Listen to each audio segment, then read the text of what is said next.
Hello guys, आपका मेरे channel smart study में स्वागत है। आज हम शिक्षा निदेशालय की तरफ से दी जाने वाली कार्य पत्रक नंबर 12 करेंगे, जो कि क्लास 7th की है और विषय है हिंदी। ये वर्कशीट 31 अगस्त 2021 की है। तो आइए शुरू करते हैं आज की वर्कशीट शुरू करने से पहले प्लीज़ मेरे चैनल को सब्सक्राइब कर दीजिए। तो आइए देखते हैं आज की वर्कशीट। प्यारे बच्चों, आज हम दादी माँ के बारे में कुछ और जानते हैं। स्नेह और ममता की मूर्ति दादी माँ की एक एक बात आज कैसी कैसी मालूम होती है। परिस्थितियों का वात्य चक्र जीवन को सूखे पत्ते कैसा नचाता है, इसे दादी माँ खूब जानते। तो यहाँ पे दादी माँ के बारे में बताया गया कि दादी माँ किस परिस्थितियों में अब किस तकलीफ के साथ जी रही है। परिस्थितियों का वात्य चक्र जैसा परिस्थितियों के जो परिस्थितियाँ हैं उनके, वो जीवन को सूखे पत्ते के साथ कैसा नचाते हैं, इसे दादी माँ खूब जानती है।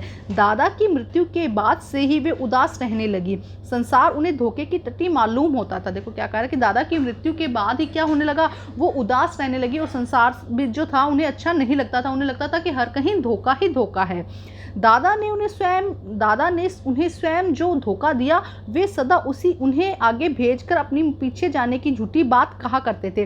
तो वो क्या कह रहे हैं कि जो उनके दादाजी थे, वो दादी जी जो बात बता रहे थे, जो उनको हस्बैंड थे, जो दादाजी थे, उन्होंने भी उन्हें धोखा दिया। वे हमेशा खुद आगे चलकर पीछे उनको आने के लिए कहते थे। इसी तरह जैसे कि वो पहले उनकी मृत्यु भी हो गई और दादी की मृत्यु बाद में होगी, तो वो हमेशा दादी को क्या लगता था कि दादाजी ने भी उन्हें क्या दिया है, धोखा दिया है। दादा की मृत्यु के बाद कुकुरमुत्ते की तरह बढ़ने वाले, मुंह में राम बगल में छुरी वाले दोस्तों की शुभ चिंता ने स्थिति और भी डामाडोल कर दी। देखो क्या कह रहे हैं कि जब उनके जो दादाजी हैं उनकी मृत्यु हो गई, उसके बाद कुकुरमुत्ते की तरह बढ़ने वाले, मुंह में राम बगल में छुरी, मतलब कि जो धोखा देने वाले दोस्त हैं, जो क्या करते हैं, आगे से तो क्या करते हैं, तारीफ करते हैं, आगे से तो अच्छे होने की बात करते हैं, लेकिन पीछे से क्या करते हैं, बुराइयां करते हैं, या जो धोखा देते हैं, शुभ चिंतक, जो आगे से शुभ चिंतक होते हैं लेकिन पीछे से क्या करते हैं, धोखा देते हैं। उन्होंने दादी की स्थिति और भी क्या कर दी, दयनीय कर दी।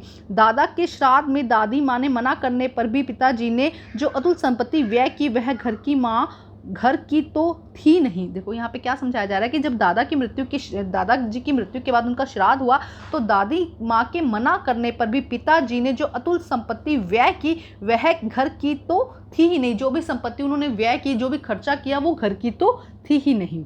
देखो यहाँ पे कुछ जो गहरे गहरे भावार्थ हैं यहाँ पे शब्द में ना, कि देखो समझाया क्या जा रहा है कि दादी जी अपना बारे में बता रही है कि जब उनके हस्बैंड की या दादा की जब डेथ हो गई, उसके बाद कितने मुश्किलों से वो अपना जीवन व्यतीत कर रही थी। उन्हें संसार भी धोखे से भरा लग रहा था। अब यहाँ पर दिए हैं कुछ प्रश्न उत्तर, जिन्हें हम सॉल्व करते हैं। प्रश्न नंबर 1 हम यहाँ पर सॉल्व करते हैं। क्या कहा गया है प्रश्न नंबर 1 में?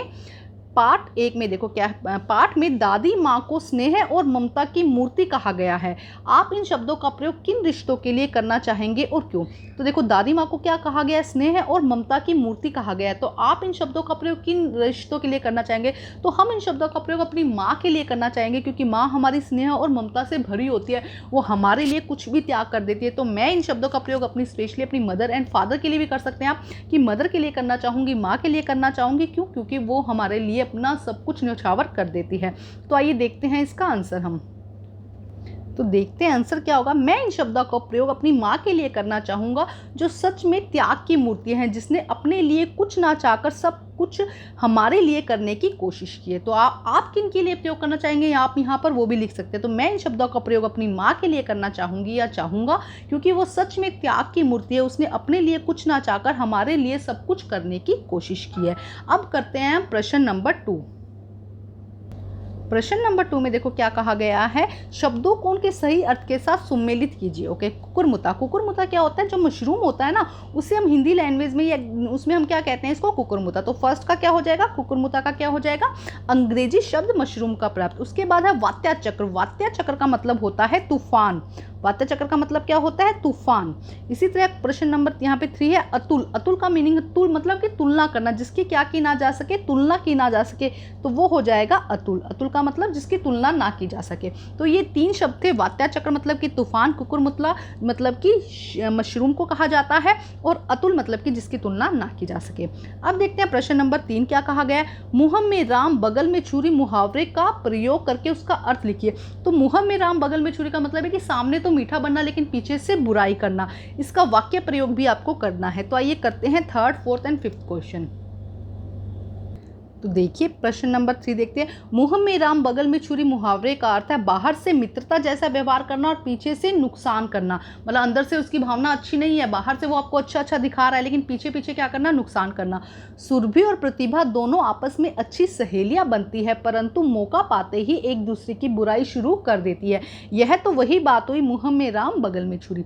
तो सुरभि और प्रतिभा दोनों आपस में अच्छी सहेलियां हैं, परंतु मौका पाते ही दोनों क्या कर देती है, एक दूसरे की बुराई शुरू कर देती है। तो ये तो वही बात हुई मुंह में राम बगल में छुरी।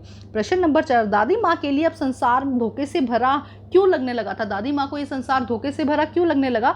दादा की मृत्यु के पश्चात घर की आर्थिक स्थिति खराब होने लगी। जिन लोगों ने ऋण लिया था वो वापस नहीं देते थे, इसीलिए दादी माँ को अब संसार धोखे से भरा लगने लगा। एक बार फिर समझो क्या हो रहा था कि दादी माँ की मृत्यु के पश्चात घर की जो आर्थिक स्थिति थी वो अच्छी नहीं थी, और जिन लोगों ने ऋण लिया था, ऋण का मतलब कि कर्ज लिया था, उधार लिया था, वो लोग भी वापस नहीं दे रहे थे, इसीलिए दादी माँ को ये संसार जो है वो धोखे से भरा लगने लगा। प्रश्न नंबर 5, घर में बड़े बूढ़ों की उनकी दिनचर्या के बारे में बात कीजिए और उनसे मिली सीख यहाँ पर लिखिए। उनसे वो उनका दिनचर्या मतलब वो पूरे दिन का क्या रूटीन रहता है वो बताना है, और इसके अलावा उनसे क्या सीख मिलती है वो भी बताइए। तो देखो मेरी दादी जी सुबह 5 बजे उठती है, योगा करती है और फिर नहा धोकर पूजा करती है। उसके पश्चात घर के थोड़े बहुत काम करने में मदद कराती है, हमें होमवर्क में भी मदद कराती है। मुझे उनसे सीख मिलती है कि हमें आलस्य को त्याग कर सभी के साथ कार्यों को पूरा करना चाहिए, सभी कार्य समय पर पूरे करने चाहिए। मतलब फर्स्ट तो हमें क्या शिक्षा मिलती है कि आलस्य को हमें क्या करना चाहिए, त्यागना चाहिए, और समय पे सभी कार्यों को पूरा करना चाहिए। तो ये है आंसर नंबर 5। आप यहाँ पे अपने बड़े बुजुर्गों से मदद ले सकते हैं कि उनकी दिनचर्या क्या है, आप यहाँ पर वो भी लिख सकते हैं। तो ये थी आज की वर्कशीट जो कि बहुत ज़्यादा इंटरेस्टिंग थी। वर्कशीट कंप्लीट करके अपने टीचर से चेक करवाइए, और प्लीज़ मेरे चैनल को लाइक कीजिए, सब्सक्राइब कीजिए और शेयर कीजिए। Thank you guys.